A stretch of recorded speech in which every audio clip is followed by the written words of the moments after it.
Bismillahirrahmanirrahim. Assalamualaikum warahmatullahi wabarakatuh. Innal hamdalillah nahmaduhu wa nasta'inuhu wa nastaghfiruh wa nastahdihi wa natubu ilaih. Wa na'udzu billahi min shururi anfusina wa sayyiati a'malina. Man yahdihillahu fala mudilla lahu wa man yudlil fala hadiya lahu.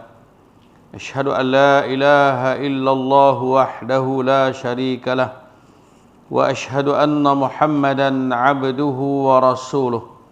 Allahumma salli ala Muhammad wa ala alihi wa ashabihi wa man jahada bi jihadihi wastanna bi sunnatihi wahtada bi hadihi ila yaumiddin.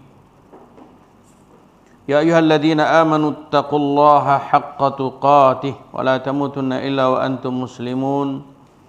Amma ba'du fa inna asdaqal hadithi kitabullah wa khairal hadi hadi Muhammadin sallallahu alaihi wasallam wa syarral umuri muhdatsatuha wa kullu muhdatsatin bid'ah wa kullu bid'atin dalalah wa kullu dalalatin finnar. Allahumma ya Rabbi lakal hamdu kama yanbaghi liwajhikal karim wa azimi sultanik. Allahumma zidna ilma warzuqna fahma. Allahumma zidna wa la tanqusna wa'atina wa la tahrim alaina. Allahumma hdina bihaddika wansurna bi'aunika ya arhamar rahimin. Allahumma arinal haqqa haqqa warzuqna ittiba'ah wa arinal batila batilan warzuqna ijtinabah. Wa sallallahu ala Muhammad walhamdulillahi rabbil alamin wa ba'd. Alhamdulillah muslimin dan muslimat, moga-moga Allah Ta'ala memuliakan kita dengan menuntut ilmu. Hadis yang seterusnya, wa an Aisyah radhiyallahu anha qalat kana Rasulullah sallallahu alaihi wasallam yusalli ad-duha arba'an wa yazidu ma syaa Allah. Rawahu Muslim. Daripada Aisyah radhiyallahu anha, ia berkata, Rasulullah sallallahu alaihi wasallam salat duha 4 rakaat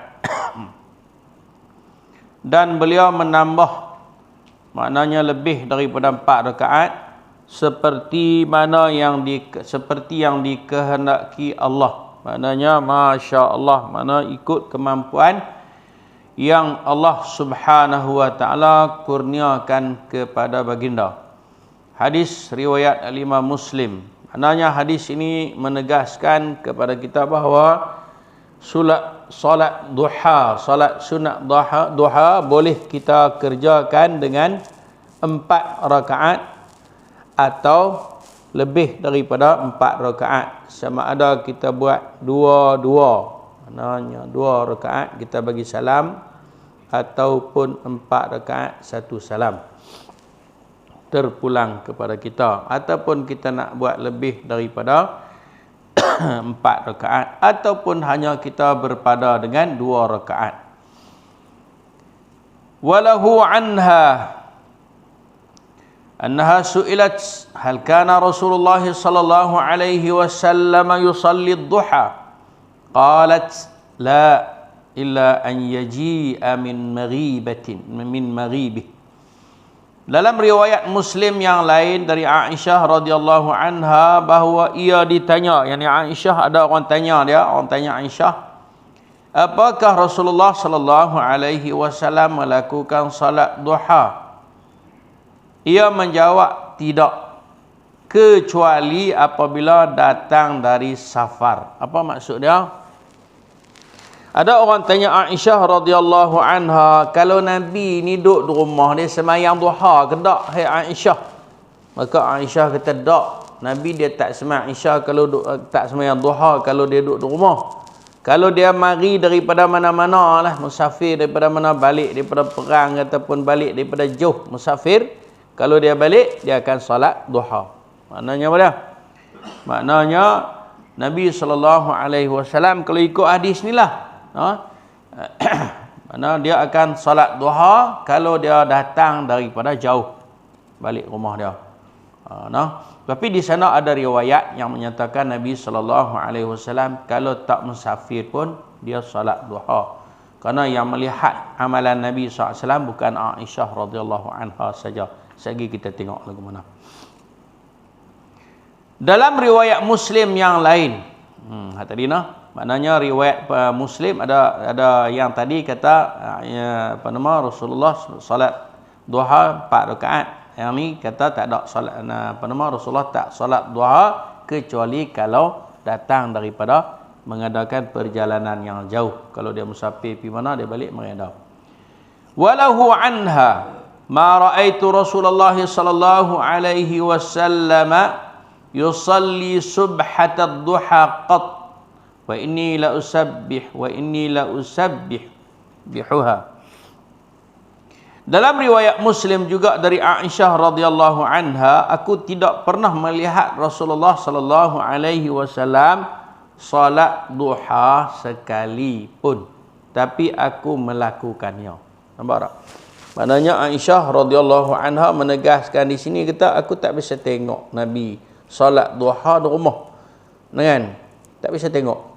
Tapi aku sendiri aku buat. Salat duha ni aku buat. Jadi janganlah kita anggap kata salat duha tu bid'ah apabila Nabi tak buat. Salat duha tu sabit. Sehari kita tengok pula hadis yang lain. Baik, itulah tuan-tuan dan puan muslimin dan muslimat, di dalam masalah hukum hakam ini kita tak boleh hanya berpegang kepada satu hadis saja. Makna kita kena tengok hadis secara umum. Tengok hadis lain pula.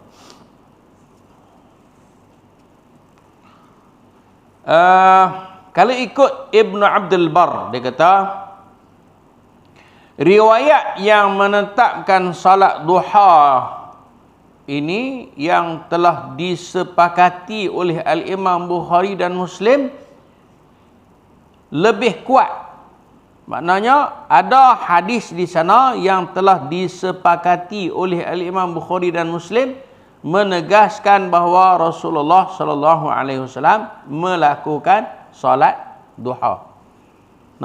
Adapun hadis yang kata Nabi, yang Aisyah radhiyallahu anha kata Nabi, aku tak pernah tengok Nabi salat duha langsung di rumah ni, hadis itu riwayat Muslim sahaja. Tetapi di sini kita dapat tengok kalau hadis ni diriwayatkan oleh Muslim kata Nabi tak salat duha, tapi di sana ada hadis yang lebih kuat, iaitu yang telah disepakati oleh Imam Bukhari dan Muslim tentang kesahihannya. Hadis itu mengatakan bahawa Rasulullah SAW ada melaksanakan salat duha. Cumanya hadis ini nak abang kata Aisyah tak pernah tengok Nabi salat duha. Tapi tidaklah membawa maksud Rasulullah tak salat duha. Mungkin dia tak salat di hadapan Aisyah, ataupun Aisyah tak pernah tengok Rasulullah salat duha, tapi ada Rasulullah melakukan salat duha di luar pengetahuan Aisyah radhiyallahu anha. Ini mengikut pandangan Ibn Abdul Bar. Ada seorang lagi ulama masyhur, dia nama Ibn Daqiq Al-Eidi. Dia kata dia ada riwayat satu hadis daripada Abu Hurairah, yang mana Abu Hurairah kata kekasihku mewasiatkan kepada aku 3 benda. 3 benda. Dia wasiat. Hadis ini adalah hadis yang sahih. Kata Ibn Daqiq Al-Eidi, menurut hadis Abu Hurairah radhiyallahu anhu, dia kata kekasihku yakni Rasulullah telah berwasiatkan kepada aku 3 benda ni. Dia pesan kat aku sungguh, hai Abu Hurairah, hang jangan tinggal 3 benda ni. Apa dia? Yang pertamanya, puasa sekurang-kurangnya 3 hari dalam sebulan. Dia panggil apa ya? Ayyamul bid. Mana hari-hari putih. Bila tu? 13, 14, 15 setiap bulan. Kalau siapa ada kemampuan, puasalah. Kerana puasa 1 hari. 1 hari puasa itu boleh memerdekakan kita daripada neraka. Kita cari jalan lah nak keluar, nak lari pada neraka. Kita ni nampak nak masuk syurga dan nak boleh kedak ni. Nabi Adam kena hambat daripada syurga pasal buat satu salah. Kita berlama-lama salah kita buat dan nak boleh masuk ni.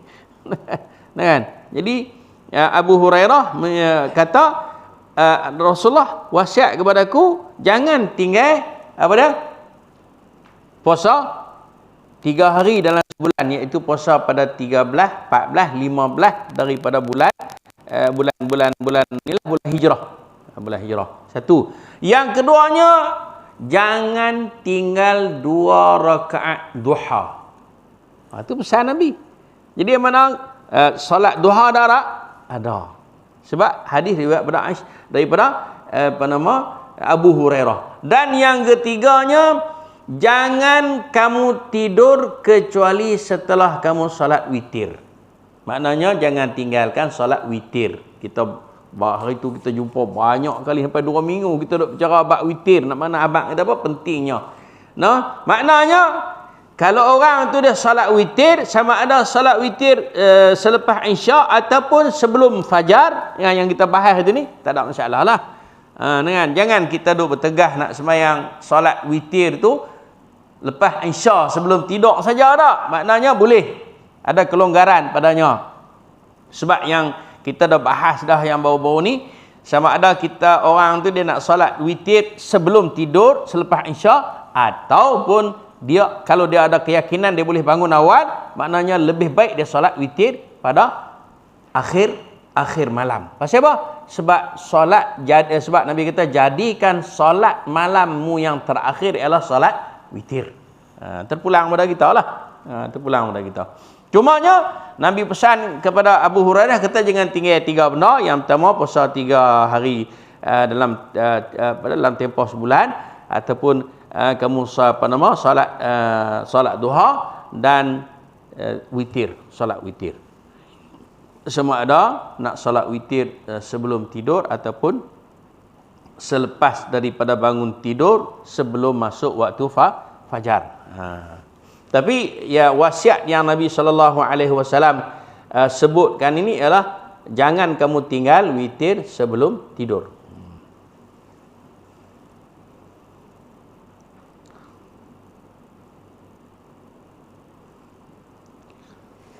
Okey. Menurut Ibn Daqiq Al-Idi juga menjelaskan bahawa ketidaksinambungan, maknanya tak selarasnya Nabi SAW di dalam melaksanakan salat duha ini bukan bukan sunnah benda tu. Cumanya Nabi SAW buat tu supaya tidak nampak bahawa yang itu, yakni salat duha itu wajib. Itu kita nak kena faham. Sebelum ni kita dah faham kata Nabi SAW kata apa? Khiftu an tuftarada alaikum. Aku bimbang takut jadi wajib. Sebab dalam sehari semalam ni kita hak wajib apa dia orang ya? 5 waktu ya. 5 waktu ya. Kerana ada manusia yang dia sangat-sangat berbangga dengan amalan sunat. Ini jadi masalah. Dan dia orang kata apa buat orang kata apa buat biasa saja amalan fardu. Cuba kita tengok dalam kehidupan masyarakat kita. Maaf lah noh. Yang orang duk pulun semayang jemaah ni semayang apa? Cuba pakai fikir tengok. Semayang tarawih. Nampak tak? Padahal semayang tarawih itu semayang sunat. Dia hangkuk habis semua rumah. Nampak tak? Tak ni realiti yang berlaku, betul tak? Tapi semayang fardu ni orang ambil berat tak? Ni kita tak sampai lagi tajuk tu. Tapi nanti kita jumpa lah Nabi nak cucuh rumah. Nabi nak cucuh rumah orang yang tak mari semayang jemaah. Itulah orang kata apa persepsi masyarakat kita.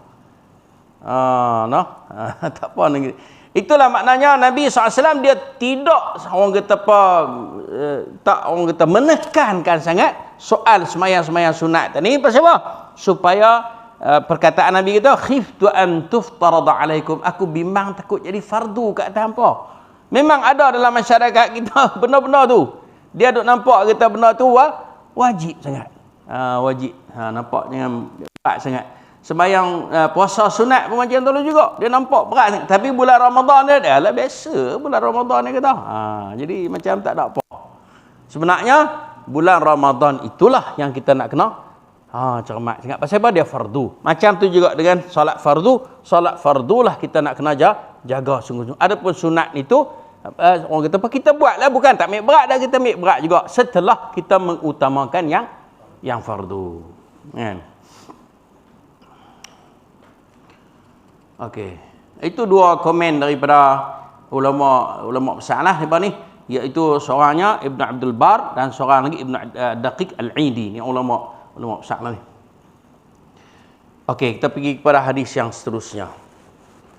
Wa an Zaid bin Arqam. Tinggal kertas saya. Tak apa. Wa an Zaid bin Arqam. Anak kepada Al-Arqam bin Abil Arqam.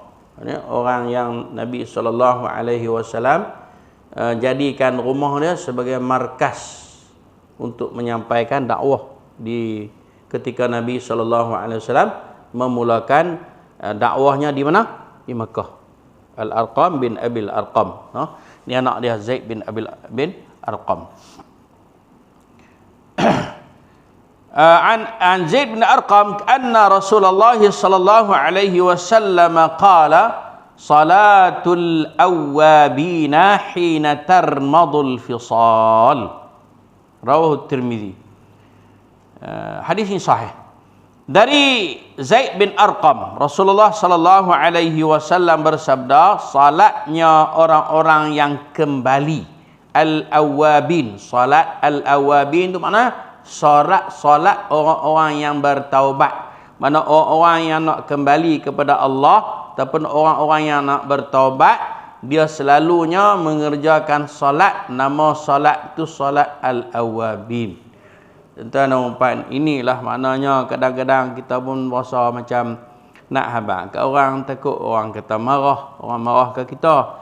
Tak ada di sana yang dikatakan solat taubat. Tapi masyhur pada mulut manusia ni kan, solat taubat. Tak silap saya minggu lepas kot orang Jemaah bertanya solat taubat kan. Dia pun dengar daripada orang lah kan. Sebenarnya yang adanya solat al-awwabin. Apa makna awwabin? Makna orang yang kembali kepada Allah, makna orang yang bertaubat. Dan disebut solat al-awwabin ni pasal apa? Selalunya dilakukan oleh orang yang duduk di masjid Nabi. Dia tak kalut nak buat kurma, ladang kurma, tak ada. Dia tak ada nak kalut nak bela kambing, dia tak ada. Dia hanya duduk di masjid. Apa nama? Orang panggil ahlus sufah. As-sufah. Makna sufah tu maknanya ada satu beranda di masjid Nabi yang Nabi SAW suruh orang bina untuk depa ni sebab depa tak ada keluarga. Depa tumpang di situ ya. Dia kata ahli sufah. Ada pun orang kata sufi, perkataan sufi itu diambil daripada perkataan sufah tu tak betul lah. Sedangkan sufi itu maknanya apa dah? Mana dia katakan sufi itu maknanya dia ambil daripada perkataan suf, maknanya kain bulu. Sebab depa suka pakai kain-kain yang bulu. Jadi orang lekeh, buat kaya tapi buat lekeh, buat orang kata pakai kain baju hak lekeh-lekeh lah, hak kuman-kuman sepana tu. Dengan tu digelarkan mereka tu sebagai ahli sufi, mana orang yang suka pakai kain bulu tu, suf. Adapun yang dakwa kata mana sufi itu dia ambil daripada perkataan sufah yang Allah Taala sebut di dalam Al-Quran, yahsabuhumul jahiluna aghniya minat ta'affuf. Cerita puak-puak sufi, puak-puak tasawuf tu, puak-puak penama ahli sufah tu, mereka itulah orang yang duduk, depa tak ada duk kalut apa, tak ada kalut nak misi remput, nak menebah, tak ada kalut nak pi kurma, pokok kurma, tak kalut nak lepas kami lemu, tak ada. Pasal depa tak ada benda, tak ada harta. Depa duk kalut ni. Jadi masa depa yang kosong di antara naik matahari sampai gelincak matahari tu, depa solat ni lah. Solat ni lah. Sebab tu dia dipanggil apa? Solat al-awwabin. Mana orang yang depa ni fokus depa hanya beribadat kepada Allah. Betul tak ada kerja lain? Nak meniaga apa tak ada? Tak cari makan apa? Makan nak mana ada? Itu yang cerita kata kadang-kadang Nabi SAW dapat susu satu cawan. Dan Nabi suruh Abu Hurairah panggil pok tu lah tu, mari minum. Satu cawan boleh minum habis semua pok tu. Ada riwayat kata depan ni 200 orang. Jeng keren kita tak reti pikak lagu mana. Tu kata al-barakah tadi ni. Kan? Kita tak. Situ sejawan aku panggil ramai, kata aku sak gilas kali aku terlepas. Tapi tu kata keyakinan para sahabat. Al-barakah al-mu'jizat Nabi kan. Kita kalau orang bagi susu cawan tak sahlah tak panggil pada 200 orang, malu ke orang lah. Jangan kita nak buat supaya Nabi pula kan. Terhebat no, orang marah kita. Itu imam ni apa? Patut padan. Kata susu cawan panggil pada 200 orang mari kan. Lepas tu orang duk kutuk kita pula kan. Okey. Itu awabin salat awal. Dan saya cek tengok ada perbahasan di antara dua ulama besar tentang salat awabin yang kata di antara maghrib dengan isya. Ada yang kata di antara naik matahari sampai gelincir matahari. Ya, bukan kata orang lekeh-lekeh, orang besar. Imam As-Sayuti dia ada di sana, dia menegaskan bahawa salat awabin itu di antara maghrib dan isya. Tapi yang paling sahihnya apa yang telah ditashihkan oleh Imam Syekh Albani, bahawa salat al-awabin itu ialah di antara gelincir matahari matahari remang kata, matahari tinggi sampailah matahari sebelum masuk waktu zuhur. Kenapa? Berdasarkan kepada hadis ni yang paling kuat. Hadis Tirmizi ni kata apa? Salatul awabin, salat awabin itu ialah adalah ketika anak unta mulai kepanasan. Di sini dia guna perkataan tarmadul fisal. Apa maksud dia? Ar-ramdu tu makna kepanasan.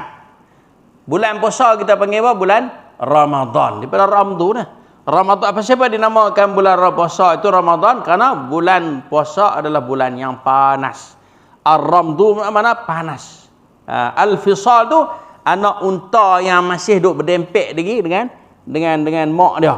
Tapi bila matahari dah naik, mak dia pun beralih pergi cari makan, dia pun berenggang lah, tu fisal. Sebab tu dia kata fisal. Anak unta itulah dipanggil al-fisal. Maknanya mulanya masuk waktu duha ialah apabila matahari naik panas sikit. Kalau dia baru naik tu tak masuk lagi. Kalau orang tetua kita senangnya dia kata matahari naik segala. Jenah pergi duk cari galah hukum. Maknanya agak-agak lah. Matahari naik tinggi sikit.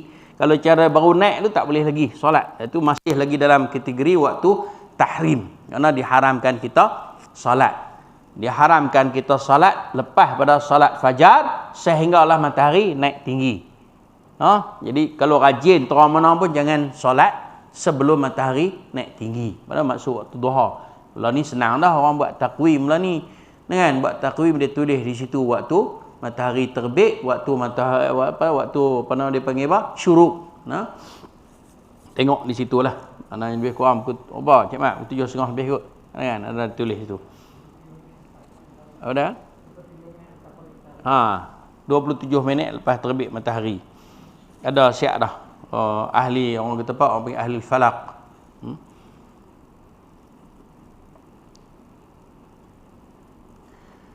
Okey, maknanya macam kita duk pagi-pagi kita duk tadarus tu, maknanya kalau kita habis tadarus kita kena tunggu saat lah. Tak boleh habis tadarus tu terus. Elok lah tu, elok orang lain pun balik habis semua, kita pun jadi jaga sikitlah, terkawal sikitlah hati kita, ataupun kita balik semayang di rumah kan, lebih bagus lagi. Sebab kita jumpa hadis tu ni, sebaik-baik solat seseorang itu ialah di rumah kecuali solat fardu. Okey,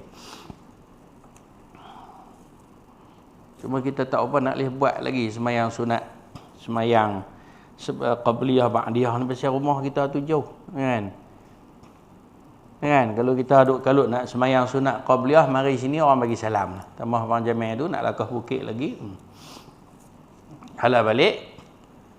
Tak gerak lah. Mengatuk lah apa nasi lah. Buat tu yang buat siap-siap tu kan. Cuma kita pasal apa tu? Okey, nak jaga hati. Kalau kita boleh jaga hati kita, semayang tengah market pun tak apa. Kan? Itu je. Okey, faham no makna solat al-awwabin ini ialah pada selepas matahari naik tinggi, panas sikit, ada terbit panas, percik panas itu, maknanya mulalah boleh kita solat duha ataupun kita tunggu bagi naik tinggi. Kalau macam hari Jumaat itu kita boleh solat awabim ni waktu kita mari awal ke masjid, kita solat awabin. Kalau saya kalau budak-budak sekolah saya habaq depa lagu itulah, makna bila hangpa mari masuk di masjid hari Jumaat, solatlah awabin. Janganlah solat tahiyatul masjid je mat. Kan? Jadi tahiyatul masjid tu automatik dah dapat. Kita masuk, kita solat apa? Awabin. Aku semayang solat awabin 2 rakaat kerana Allah Taala. Tahiyatul masjid dapat dah. Kan? Sebab dia tahiyatul masjid tu nama je.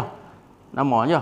Bila kita, sebab Nabi kita hatta yarka' rak'atain, sehingga dia solat 2 rakaat. Maknanya tak kira lah solat apa pun. Hatta kalau solat fardu qabliyah pun dikira tahiyatul masjid juga. Bayanglah 2 kan, bahasa rajin lagi tambah 2 pula, bahasa rajin lagi tambah 2, bahasa malas dah berhenti. Bukan payah mana pun, tak payah mana pun. Macam kita baca Quran, baca saya tak lah berhenti. Duk buat bebai lah. Berhenti. Kan? Hadis seterusnya. Wa an Anas qala Rasulullah sallallahu alaihi wasallam, man sallat duha 12 raka'atan banallahu lahu qasran fil jannati. Allahu rawahu Tirmizi wastaghrabahu. Daripada Anas bin Malik radhiyallahu anhu, ia berkata Rasulullah sallallahu alaihi wasallam bersabda, barang siapa yang salat duha 12 rakaat, jen 4 rakaat pun aku tak gerak dah, tak 12 kan. Kan? Itu kita kata tadi ni. Kan? Semayang sunat, puasa sunat ni ketuanya kita. Kita terkedir puasa macam tu juga, terkedir kita puasa. Puasa hari ni tak ada makanan di rumah kita, niat puasa. Niat puasa. Lepas tu sekali lagi puasa tak larat, buka. Sekurang-kurangnya niat kita tu dah boleh. Lagi kita pergi di akhirat nanti tengok tu senarai niat saja banyaknya. Pahala kita tu banyak boleh hak niat. Lagi lah daripada tak ada langsung. Kan? Sebab Allah Taala tu baik. Allah Taala tu baik, kan? Dalam hadis Nabi kata, man hamma bi hasanatin falam ya'malha kutibat lahu hasanatan wahidah. Siapa yang bercita-cita, berkeinginan, berniat nak melakukan amalan kebajikan, belum dia buat, dah Allah tulis 1. Kalau dia buat 10. Kalau siapa bercita-cita nak buat jahat, kalau dia tak buat, Allah tulis pahala. Kalau aku pun niat nak buat jahat jugalah, tapi aku jangan buat. Niat jadi sungguh nak kata apa? Janganlah duk niat, jangan duk niat hak tak molek lah. Kan? Allah, barang siapa yang salat duha 12 rakaat, Allah akan mendirikan istana di syurga untuknya. 12 rakaat.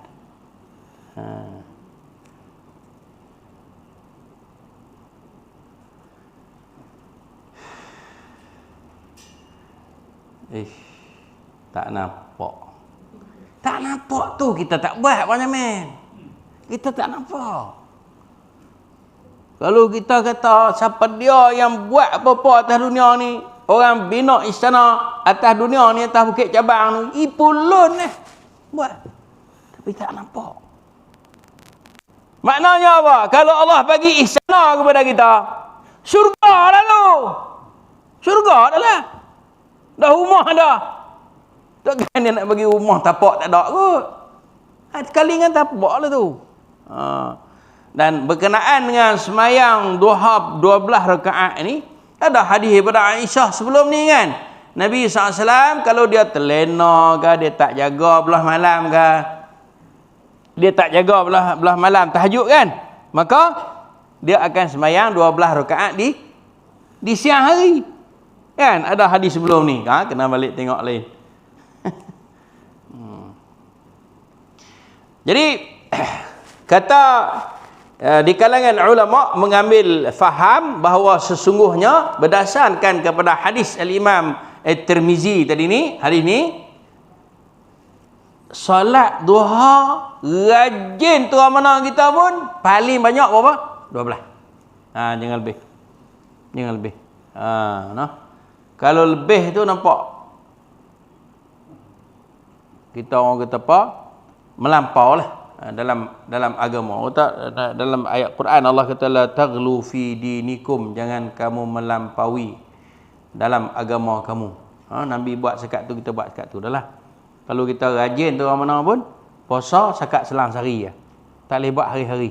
Wisal haram puasa wisal, puasa sambung. Begitu juga solat. Okey. Lepas tu terpulang kepada kita lah, sama ada kita nak solat 4 rakaat 1 salam ataupun 2 rakaat 1 salam, tak ada masalah lah tu. Okey. Ketuanya kita. Hadis terakhir. Wa an Aisyah radhiyallahu anha qalat dakhala an-nabiy sallallahu alaihi wasallam baiti fa shalla ad-duha 8 raka'atin rawahu Ibn Hibban fi sahih. Tadi Aisyah kata dia tak bisa tengok Nabi semayang kecuali musafir. Ni maknanya Nabi masuk ke rumahku daripada musafir lah tu.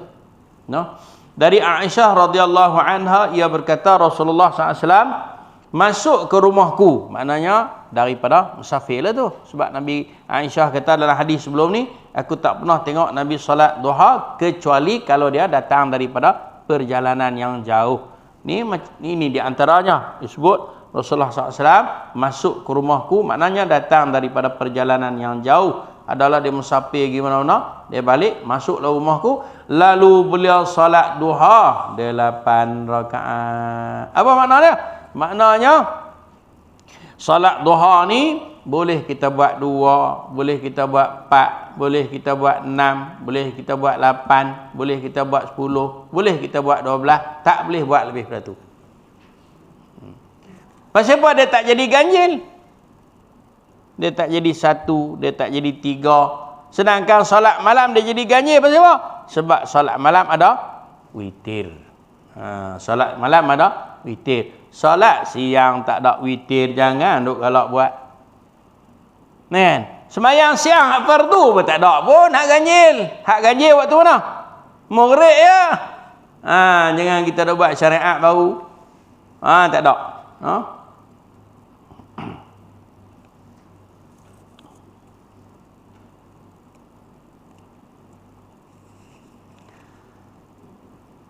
Allahu Akbar. Okey, ada soalan tentang solat duha. Sebelum kita masuk bab yang baru, solat berjamaah. Dan tajuk ni adalah tajuk yang sangat perlu kita fahami. Awal lagi. Ya. Solat malam. Okey. Okey. Ya.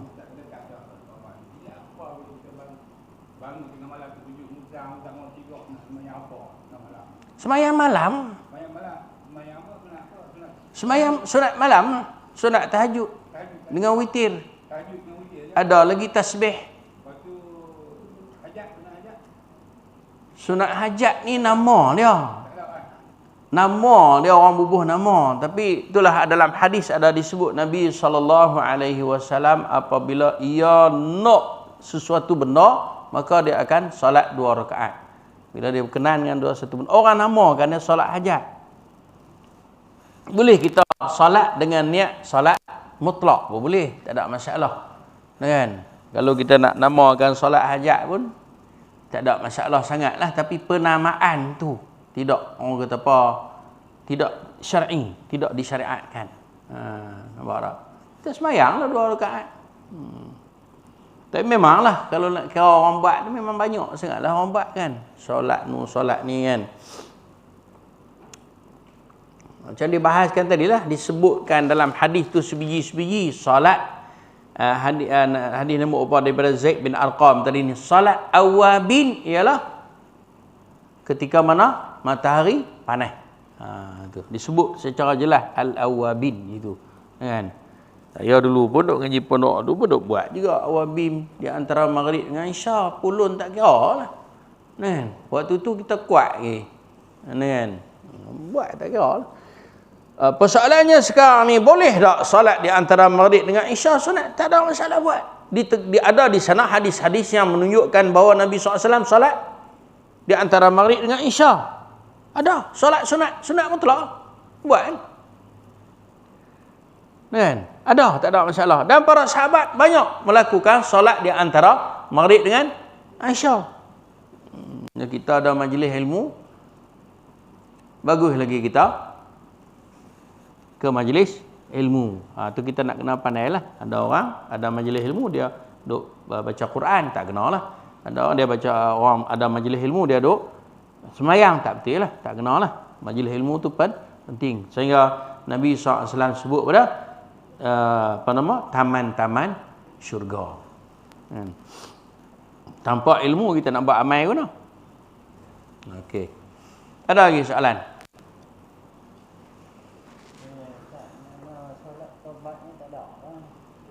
Awabin tadi. Solat taubat. Awabin. No? Awabin itulah solat taubat. Awabin itu makna apa? Orang yang kembali kepada Allah. Mana orang yang taubat lah. Adapun sebab tidak ada di sana penegasan secara nas mengatakan solat taubat. Tak ada pun. No? Maknanya kalau cara kita berasa orang kata apa nak orang insaf ni semua, kita buatlah solat awabin. Kerana itu disyariatkan. Itu disebut dengan nas. Jadi kita buat benda yang jelas. Nampak tak? Orang nak buat ni macam-macam orang buat. Kan? Okey. Kita masuk bab solat berjamaah dan imamah. Maknanya salat berjamaah dan juga imam, masalah imam. Jamaah ni apa maksud jamaah? Maknanya kita menunaikan salat sekurang-kurangnya 2 orang. Aqallul jamaah al-imam wal ma'mum. Sekurang-kurang jamaah ialah imam dan makmum. Dan yang dikehendaki oleh syarak jamaah di sini ialah di masjid lah. Di masjid. Afdalnya di masjid, dan yang paling afdal sekali di masjid jami'. Apa maksud jami'? Masjid yang didirikan padanya Jumaat. No? Masjid jami' ni masjid yang didirikan Jumaat.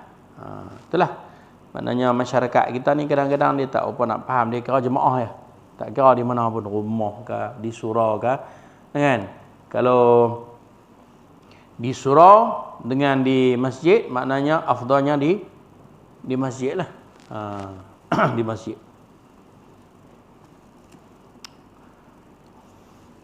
Hadis yang pertama, an Abdullah bin Umar radhiyallahu anhuma anna Rasulullah sallallahu alaihi wasallam qala salatul jama'ati afdalu min salatil fadhi bi 27 darajah. Muttafaqun alaih. Hadis ni masyhur lah. Bila sebut sembahyang jemaah, hadis inilah yang selalunya dipopularkan. Daripada Abdullah bin Umar bin Al-Khattab radhiyallahu anhuma bahwasanya Rasulullah sallallahu alaihi wasallam bersabda, salat berjamaah lebih utama daripada salat sendirian 27 darajat. Yang ni yang disebut di dalam hadis. Tetapi di dalam Al-Quran Allah Ta'ala sebut wallahu yudha'ifu liman yasha'. Allah Ta'ala boleh bagi gandaan ikut suka dia. Banyak mana dia nak bagi ikut suka dia. Sebab apa? Sebab Allah Ta'ala itu sangat pemurah. No? Ini menunjukkan kelebihan salat berjamaah. Tuan-tuan, kadang-kadang kita rasa seronok sangat boleh kumpul harta, boleh kumpul duit. Sedangkan harta dan duit yang kita kumpul itu untuk kehidupan yang bersifat sementara. Tapi yang kita nak kumpul di sini ialah untuk kehidupan yang selama-lamanya, yang kekal dan yang belum tentu lagi kita boleh bawa. Kalau 27 disebut 27 sini, belum tentu lagi kita dapat 27 tu. Silap-silap plau medai memi arai. Silap-silap. Kita bimbang lah. Sebab tu kita lepas pada kita sembahyang fardu, kita sembahyang sunat-sunat kan. Kita sedekah dan sebagainya. Kita semua sikit lagi. Macam mana? Walahuma an Abi Hurairah radhiyallahu anhu bi khamsin wa 20 juz'an. Ada riwayat lain kata daripada Bukhari dan Muslim daripada Abu Hurairah, katanya semayang jemaah lebih afdal daripada semayang bersendirian seorang-seorang 25 bahagian. Tadi 27, ada riwayat kata 25, kan? Allahu akbar, kau dapat 25 betapa dah. Daripada saja. Jadi kebanyakan masyarakat kita faham kita tak wajib jemaah ni kes ni kata alah semayang seorang pun tak apa, boleh satu pun tak apa, saya akan semayang, kan? Siapa rajin pergi semayang di masjid, semayang jemaah bolehlah banyak sikit. Sekat tu yang kita faham. Tak nampak sangat kebesaran, kehebatan solat jemaah tadi ni. Tak apa kita tengok. Wa kadzalil Bukhari an Abi Sa'id wa qala darajah. Demikian juga dalam riwayat Al-Bukhari dari Abu Sa'id. Maknanya demikianlah juga ada satu riwayat daripada Abi Sa'id. Hadis ini adalah hadis yang didatangkan oleh Imam Bukhari. Dia juga menyebut 25, tetapi dia tak sebut 25 bahagian, dia sebut 25 derajat. Ala kulli hal, kok mana pun maknanya orang yang semayang jemaah dengan orang yang semayang bersendirian beza. Beza yang sangat jauh. Beza yang sangat jauh. Tak kiralah sama ada 25 darjat ataupun 27 darjat. Yang pastinya lebih banyak. Kalau kita cek balik semua hadis-hadis yang meriwayatkan tentang darajat orang yang salat jemaah ni, yang paling banyak sekali riwayat ialah 25 darjat. Yang paling banyak sekali. Kecuali seorang saja yang meriwayatkan hadis kata 27, iaitu Abdullah bin Umar bin Al-Khattab. Dia seorang saja yang riwayat hadis yang mengatakan bahawa orang yang semayang jemaah lebih pahalanya 27 darjat daripada orang yang sembahyang seorang. Yang lain daripada Abu Hurairah, daripada sahabat-sahabat lain, Anas semua, banyak, Abi Sa'id Al-Khudri, semuanya mengatakan bahawa Nabi SAW menyebut 25 darjat. Okay.